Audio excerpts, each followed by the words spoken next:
Hi, y'all. Welcome to Story Time with April. My name is April, and today we're going to be reading I Need My Monster by Amanda Noel. This is a super fun book. It is not scary at all. It's really funny, and I don't own the rights to this book. We're going to read it and hopefully have some fun. All right, let's get started. I Need My Monster.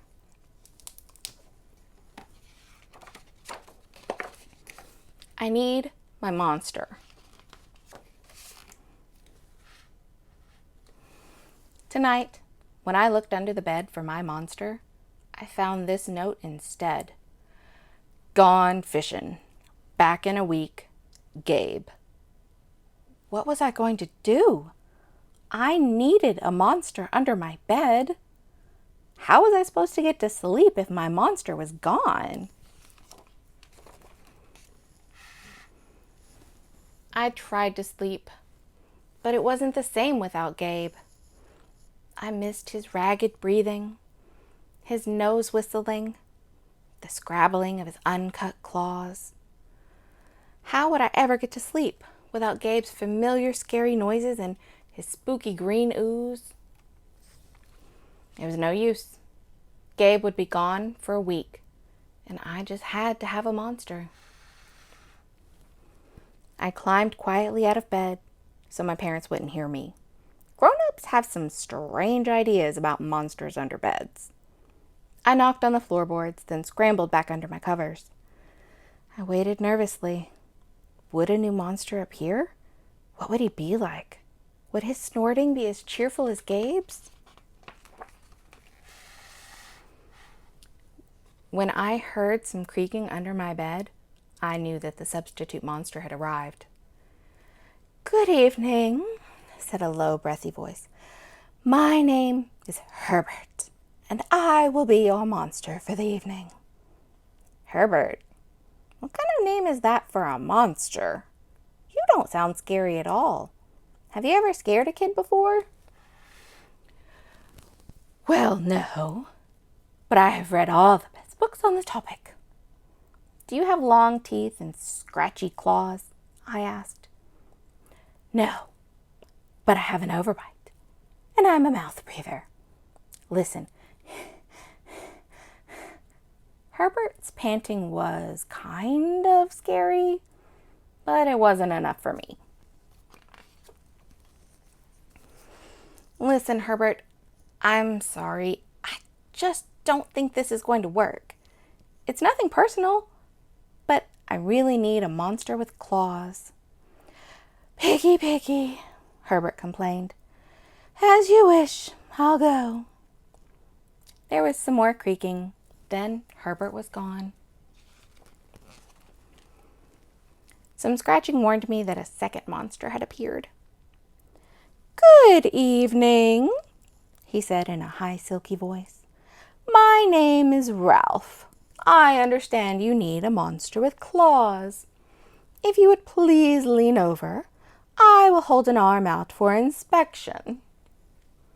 I crouched on the edge of the bed, hoping to see a horrible, shaggy arm with sharp, ragged nails. Instead, I was surprised to see sleekly brushed fur with smooth, shiny claws. Excuse me, I don't mean to be rude, I asked, but is that nail polish on your claws? Yes, it is, Ralph replied. I believe professional monsters should always be well groomed. I could tell that this was not going to work either. I'm sorry to disappoint you, Ralph, but I need a monster with scary claws. Like Gabe's, I thought. I heard some more scratching and I knew Ralph was gone.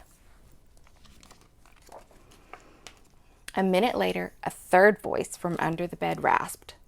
Check out these claws, kid.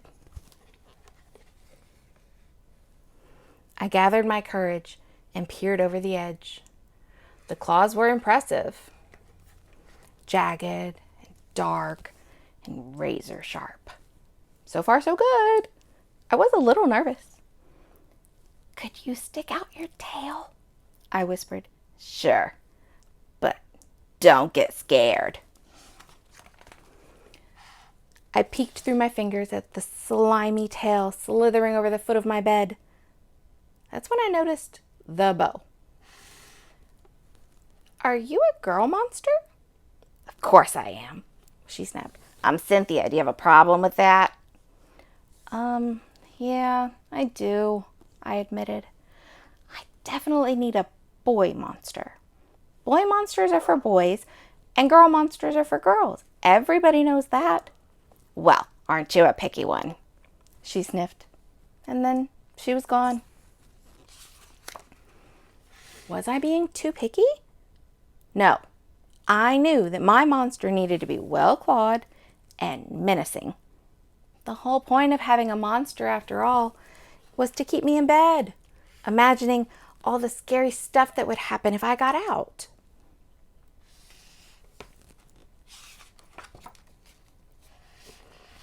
Then I heard a shuffling noise and some slobbering. A fourth monster was under my bed. Hey, the name's Mac. One look at his claws proved that Mac was a big, scruffy boy monster. I shivered. Maybe this one would work out. Those are excellent claws. But do you have a long tail? I leaned over to see. No, my tail is stumpy, Max slurped. But I do have an unusually long tongue. Why would I be afraid of a long tongue? I asked. Oh, I don't know, he said, trying to sound terrifying. You never know when I lick you. I fell back on the bed laughing.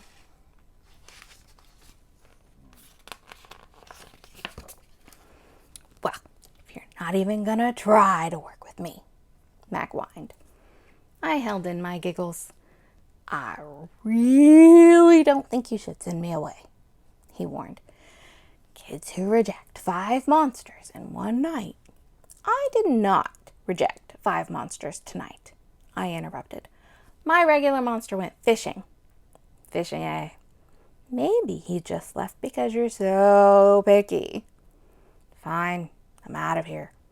But I wouldn't expect another monster tonight if I were you. How was I ever going to get to sleep without my monster? I was surprised to hear more creaking under the bed. Loud creaking with scratching. I thought no more monsters were going to appear tonight, I said. Sorry I'm late, kid. Phew, it was Gabe. I thought I would enjoy fishing, but I didn't, he explained. Those fish scare too easily. No challenge at all. You, however, are challenging, my friend. You're almost too old to be afraid of monsters. You keep me on my toes. Ah, toes. A delicious snack. The bed quivered as Gabe's stomach rumbled with hunger. Now, if you don't mind, I'd like to start the evening with an ominous puddle of drool. I peeked over the edge of the bed. Green ooze spread soundlessly from underneath. Then the bed trembled as Gabe unfurled his spiked tail. He was daring me to guess where he might pop up. I shivered. So, you had some substitute monsters tonight, Gabe said, sharpening his claws on my bedpost. Were you scared? Then Gabe started tapping. I could tell he wanted to know if I still needed him. No other monster can scare me like you, I giggled, diving under my covers and pulling them up tight. Through the blanket, I heard Gabe's soft, comforting snorts. Ha, I knew it.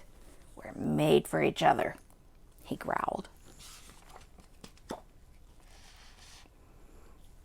When my blanket started to slip off the bed, I knew Gabe was ready to eat. Now, if you could please stick out your foot, he said. I'd like to nibble your pinky. I yanked my blanket back up and scrunched my feet in so Gabe couldn't get them. No toast tonight. But you can have this, I offered, pushing a pillow off the bed. I didn't even hear it hit the floor. Gabe was back. The ooze was perfect. Everything was back to normal. I shivered again. I'd be asleep in no time. The end. And that was I Need My Monster by Amanda Noel. Thank you so much for joining me, and have a great day.